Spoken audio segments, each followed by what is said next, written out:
বাদশা তুমি দিন দুনিয়ার,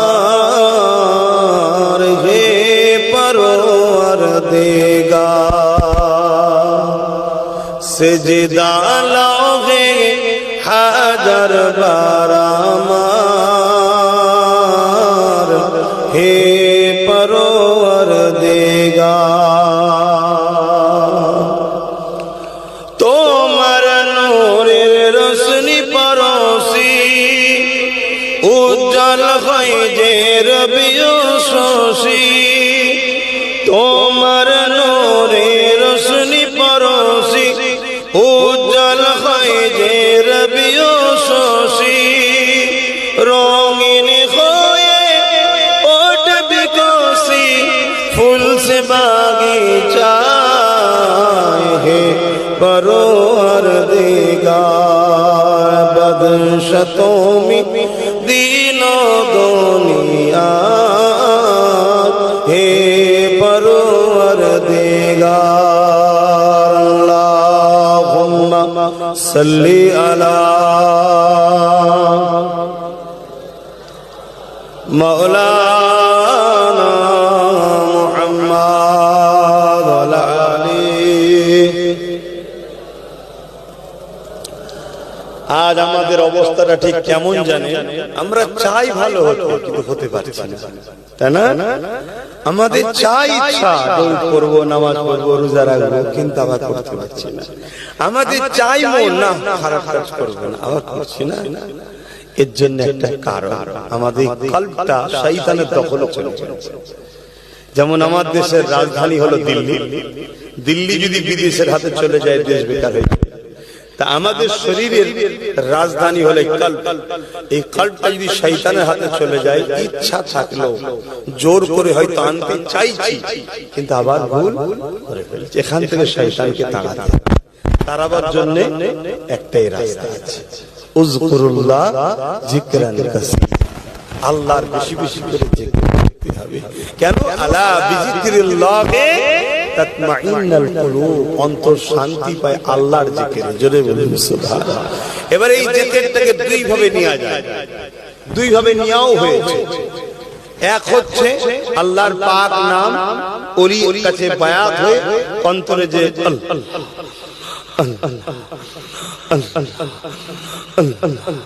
এই যে ধাক্কা দেওয়া হচ্ছে, এই একটা থেকে আরেকটা হচ্ছে বেশি বেশি করে আল্লাহ ও রাসূলের কথা শোনা। জোরে বলুন সুবহানাল্লাহ। কেন নবীকে এখানে জড়ালাম? কেন? কেন আল্লাহ নবীকে আল্লাহ নিজের জিকিরের সঙ্গে শামিল করেছে। ওয়ারাফা'না লাকা যিকরাক, আপ मैंने बुलंद किए हैं आपके खातिर, নবীর খাতিরে, নবীকে খুশি করার জন্য আল্লাহ নবীর জিকিরকে বাড়িয়েছে, বুলন্দ করেছে। কতটা? নবী বলছে আমার জিকিরকে আল্লাহ নিজের জিকিরের সঙ্গে আলোচনাকে শামিল করেছে। জোরে বলুন সুবহানাল্লাহ। তাই কলেমা তো রাসূলকে আল্লাহ বাদ দেয় না। লা ইলাহা ইল্লাল্লাহ শুধু বললে ঈমান হয় না, মুহাম্মদ রাসূলুল্লাহ বলতে লাগে। লা ইলাহা ইল্লাল্লাহ পাসপোর্ট, মুহাম্মদ রাসূলুল্লাহ ভিসা। পাসপোর্ট শুধু থাকলে এন্ট্রি হওয়া যাবে না, ভিসা লাগবে। পাসপোর্ট আছে, জান্নাতের দরজায় গিয়ে দাঁড়িয়ে গেছে। লা ইলাহা ইল্লাল্লাহ আমি আল্লাহ মানি, খুলে দেখবে মুহাম্মদ রাসূল আছে তো ভিসাটা নেই, যাও জাহান্নামে। ভিসা আছে, এন্ট্রি হও, অতএব মুহাম্মদ রাসূল লাগবে। জোরে বলুন সুবহানাল্লাহ। আরো জোরে বলা যাবে না? কিন্তু আমি যে বিষয়টা এখন বলছিলাম যে আল্লাহ আমাদেরকে কিন্তু হিসাব নেবে ভাই, তাই না? ছেড়ে দেবে না। তাই আমি আমার ভাইদেরকে বলবো, আসো, যদি অন্যায় হয়ে যায় এখন কি করবে? কেন চিন্তা করছেন? লা তাখনাতু মির রাহমাতিল্লাহ, আল্লাহ জানিয়ে দিয়েছে আমার রহমত থেকে নিরাশ হোস না। নবী পাকও জানিয়ে দিলেন ওরে আমার উম্মত উম্মতিরা, অন্যায় যদি করে ফেলি, ভুল যদি করে ফেলি, খাতা যদি হয়ে যায়, আল্লাহ নাফরমানি রাস্তায় যদি চলে ফেলি, গান শুনে যদি ফেলি, সিনেমা যদি দেখে ফেলি, শরাব যদি পান করে ফেলি, জেনার মতো পাপ যদি করে ফেলি, তাহলে তোরা নিরাশ হয়ে যাস না আল্লাহর রহমত থেকে। আর দেরিও তোরা করিস না, কেননা মৃত্যু কার কখন আসবে বলে আসে না। গাড়িতে উঠলাম, এসে অ্যাক্সিডেন্ট হয়ে গেল, বাইকে উঠলেন স্লিপ হয়ে চলে গেল, বা ঘরে গেলেন পানি পান করতে গিয়ে পেন হলো, ডেট হয়ে গেল। মৃত্যু কোনো সময় টেবিল নাই। তাই নবী বলছে যখনই তোমার মন বলবে যে আমি অন্যায় করেছি, দেরি আর করো না, কি করবে তওবা করো, ইস্তিগফার করো। কি ইস্তিগফার কি তওবা? তুমি যদি আরবিতে উচ্চারণ নাও করতে পারো, না করে যাও, শুধু দিল থেকে আল্লাহকে কানেকশন করে বলো, কাউকে জানাবার দরকার নাই। এখানে বসে বসেও যদি কানেকশন করো আমিও জানতে পারবো না, কেউ জানারও দরকার না, শুধু বলো আল্লাহ আমি তো আপনার অন্যায় করে ফেলেছি, ভুল করে ফেলেছি, শুনেছি আপনি বড় দয়ালু, শুনেছি আপনার নাম রহমান, শুনেছি আপনার নাম রহিম, আপনি বড় ভালোবাসেন গুনাহকারীদেরকে মাফ করতে। যেমন আমরা পাপ করতে ভালোবাসি, আপনি মাফ করতে ভালোবাসেন। আল্লাহ আমি আজ থেকে তওবা করলাম, জীবনে যা গুনাহ করেছি মাফ করে দেন, বাকি যতদিন থাকবো আপনার হাবিবের সুন্নাতকে ফলো করে আপনার খুশির জন্য হাবিবুল্লাহর গোলামি করে যাব। আল্লাহ নবী জানিয়ে দিলেন যেমন মায়ের পেট থেকে বেরোবার সময় কোনো গুনাহ ছিল না, ওই রকম আল্লাহ তওবাকারীকে বেগুনাহ বানিয়ে দেয়। শুধু একজনের গুনাহ মাফ হবে না, কার? জালিম, কার?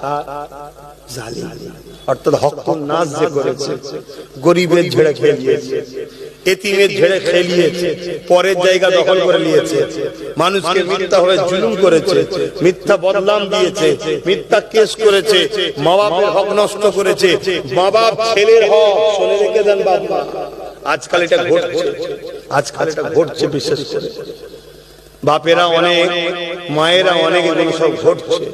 নিরীহ নিরীহ ছেলেগুলোর উপরে কিছু কিছু বাপ মারা জুলুম করছে।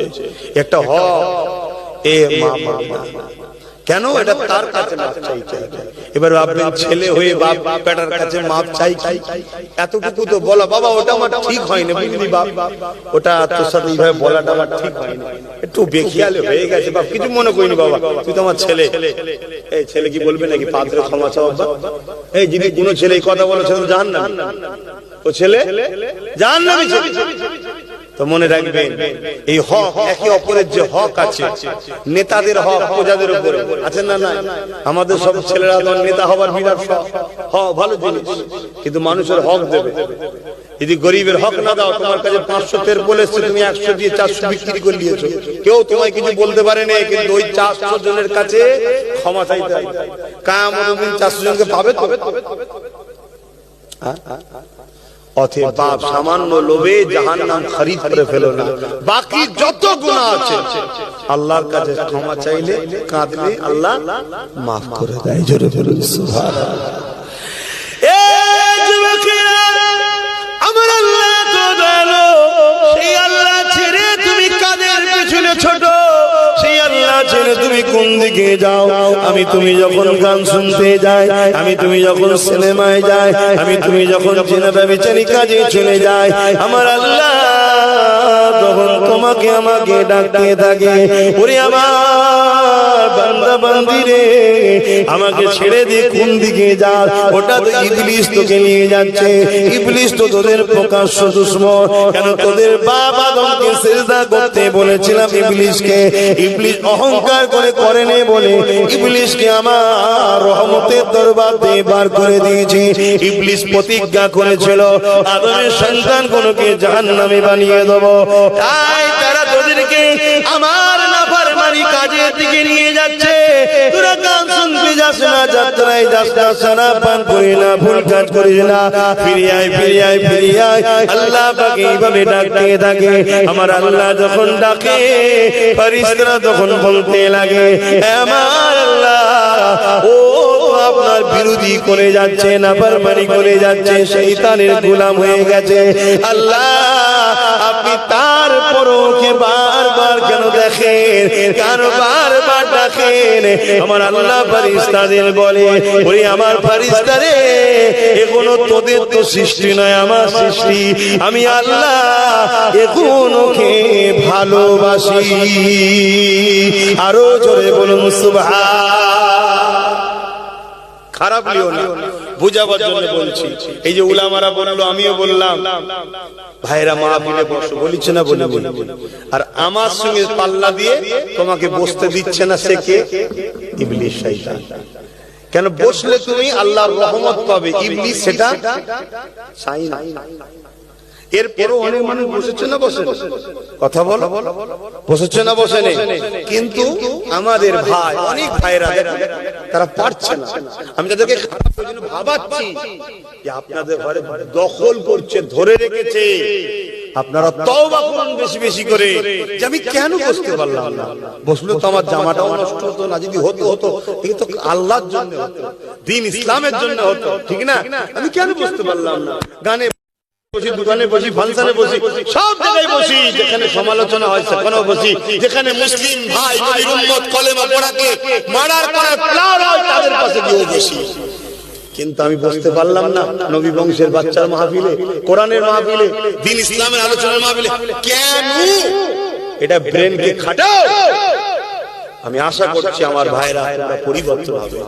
আমার মাহফিলে যদি নাও বসতে পারো, আগামী দিন এই কোরআন নিজে বসে যাবে ইনশাআল্লাহ। সুবহানাল্লাহ। আর যদি না ভাবো মাংসের দিকে যাচ্ছ, আমার কোনো ক্ষতি নেই, ক্ষতি নাই। কেন? আমাকে আল্লাহ আমার জন্য ধরবে, কিন্তু আমার একটা দায়িত্ব আছে, দায়িত্ব আমি পালন করে যাচ্ছি ইনশাআল্লাহ, চেষ্টা তো করছি। এবার আল্লাহ যেন কবুল করে লাই, বলুন আল্লাহুম্মা আমিন।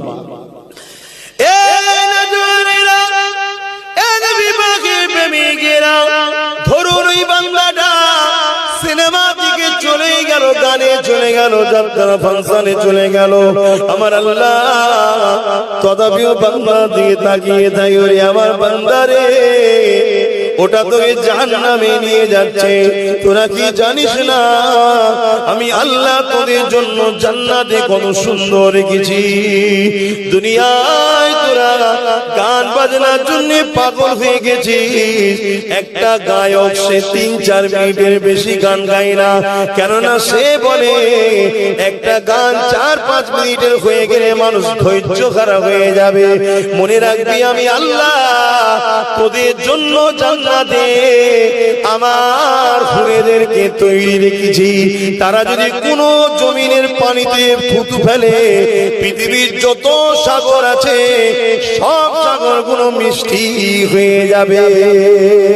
আমি আল্লাহ তাদেরকে জাফরান দিয়ে, খুশবু দিয়ে, মাখা দিয়ে তৈরি করেছি। আমি আল্লাহ তোদের খেদমতের জন্য, কেন তোদেরকে আমার মেহমান বানাবো। যদি দুনিয়া জমিনে তোরা সব কিছুর উপরে আমি আল্লাহ আমাকে প্রাধান্য দিস। মান আহাব্বা লিল্লাহ ওয়া আবগাদা লিল্লাহ ওয়া আতা লিল্লাহ ওয়া মানআ লিল্লাহ। ভালোবাসবি আমার জন্য, আত্মীয়তা করবি আমার জন্য, দুশমনি করবি আমার জন্য, বিচ্ছেদ হবে আমার জন্য। সব কিছু যদি আমার জন্য হয়, আর ক্রোধ যদি আমার জন্যই হয়, আমি আল্লাহ তাকে আমার প্রিয় করে নিয়ে আমার মেহমান খানা জান্নাতে রাখবো, আর জান্নাতে তারা তোদেরকে নানা রকম গীত শোনাবে। দুনিয়ার গীত তোরা গান তোরা 5 মিনিট শুনলে একটা ধৈর্য খারাপ হয়ে যাবে, তাই নতুন করে অন্য তারা বানায়। আর আমার জান্নাতি হুরেরা একটা গীত ধরবে 70 বছর কেটে যাবে, মানুষগুলো দিবানা হয়ে শুনতে লাগবে। আল্লাহ পাক বলবে আমার বান্দারে কেমন লাগলো বলো, তারা বলতে লাগবে আল্লাহ এত সুন্দর যে কণ্ঠ হয় আমরা কখনোই ভাবিনি। কিসে তুমি মুরগি বিক্রিওয়ালা গুলোকে, হাঁস ছাগল গরু বিক্রিওয়ালা গুলোকে শিল্পী মনে করো? এরা শিল্পী নয়, এরা সব মুরগি গরু ছাগল বিক্রি করালো। কি গো ভুল বললাম? এরা তো